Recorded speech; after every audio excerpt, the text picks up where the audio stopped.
Okay, let's talk about Chrysler.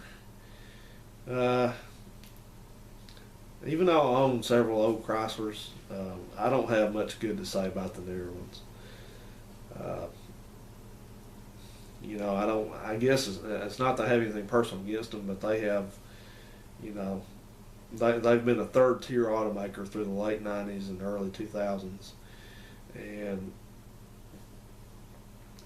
one thing that soured me on those cars was uh, their engine problems that they had with the 2.7 liter V6, and we'll get into that in a minute. But to me, the Chryslers of that era, that's Plymouth and Dodge and Chrysler, just are they're kind of really also ran vehicles, just nothing impressive about them.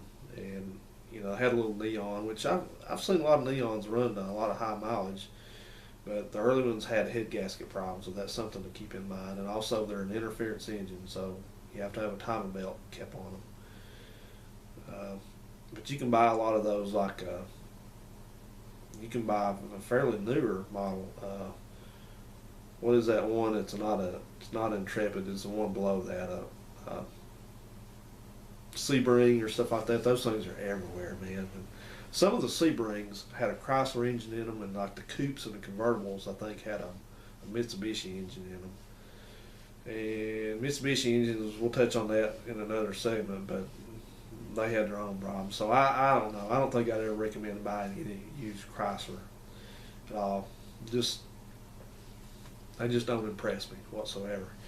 Now, one thing, especially with a Chrysler, I've talked about this in another video, and that is that infamous, horrible 2.7 liter V6 engine, which can be found in like the 98 on up Chrysler Dodge Intrepid.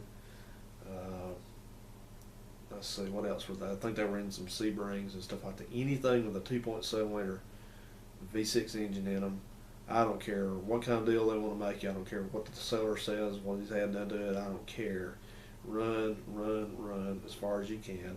They're all going to be extinct because they have internal engine problems and design problem in them that when those things flake out, what it is, the oil passages coke up, and the oil can't drain back to the bottom of the engine. The oil pump's at the bottom of the engine, and obviously, if the oil pump pumps all the oil up to the top of the engine and it doesn't come back, then it runs out of oil down there. It starves the engine. So when that happens, boom, you'll still see those things running around here and there. Uh, you'll see them be puffing a little bit of smoke out of the tailpipe. When you see that, you know that thing is on its way out. So do yourself a favor. Don't buy any of those Intrepids, with one exception. If you can find one that has the optional 3.2 liter engine, I don't know how they changed it, but for the difference between the 2.7 and the 3.2, the 3.2s didn't have that problem. So if you find one cheap with a 3.2 and not a 2.7, then they're a nice car. They look nice looking car, and there's a buku amount of parts for them, and they're cheap because all the 2.7 cars have broken already, and they're just sitting there. People can't even sell the parts off of them because there's so many busted ones. I mean, they're everywhere. The junkyards are full of them. And you know what? Just to let me just give you a little personal opinion again here, as I did in the other video. Chrysler deserved to go bankrupt for the way they handled that. I think it would have bankrupted them either one of two ways. If they had to replace all those engines in those cars, if they'd have fessed up to what was really wrong with them and they knew what was wrong with them, then it would have bankrupted them probably. Or they should have went bankrupt for just avoiding it. But either way, that's my opinion.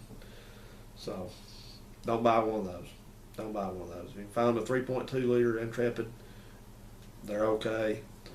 Chrysler 300 is a pretty nice car. It doesn't have those problems, but, I'm just kind of bad. So, that's it for Chrysler.